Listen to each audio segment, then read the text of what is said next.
চিত্রনায়িকা মৌসুমীর বিরুদ্ধে গ্রেপ্তারি পরোয়ানা। নায়িকা মৌসুমীর বিরুদ্ধে গ্রেপ্তারি পরোয়ানা জারি।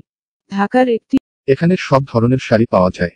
চোখ জুড়ানো ডিজাইন, সুতির শাড়ি, সিল্ক শাড়ি, জর্জেট শাড়ি, কাতান শাড়ি, শিফন শাড়ি পেতে চাইলে চলে আসুন আমাদের দোকান। আদালত এ আদেশ দিয়েছেন। আরিফা পারভীন জামান মৌসুমী আদালতে হাজির হওয়ার জন্য সমন জারি করা হয়, কিন্তু তিনি আদালতে হাজির না হওয়ায় তার বিরুদ্ধে গ্রেপ্তারি পরোয়ানা জারি করা হয়েছে।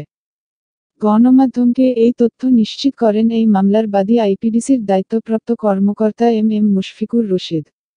রশিদ বলেন, অভিনেত্রী মৌসুমীর বিরুদ্ধে চেক ডিজ অনারের অভিযোগে একটি মামলা করেছি। গত বছরের ৩রা ডিসেম্বর ঢাকার একটি আদালতে আইপিডিসি ফাইন্যান্স লিমিটেডের ১,৬,২১১ টাকার চেক ডিজ অনারের অভিযোগে অভিনেত্রী আরিফা পারভীন জামান মৌসুমীর বিরুদ্ধে মামলা করেন। মৌসুমী বর্তমানে দেশের বাইরে রয়েছেন। বহুদিন ধরেই যুক্তরাষ্ট্রে মেয়েকে নিয়ে থাকছেন তিনি।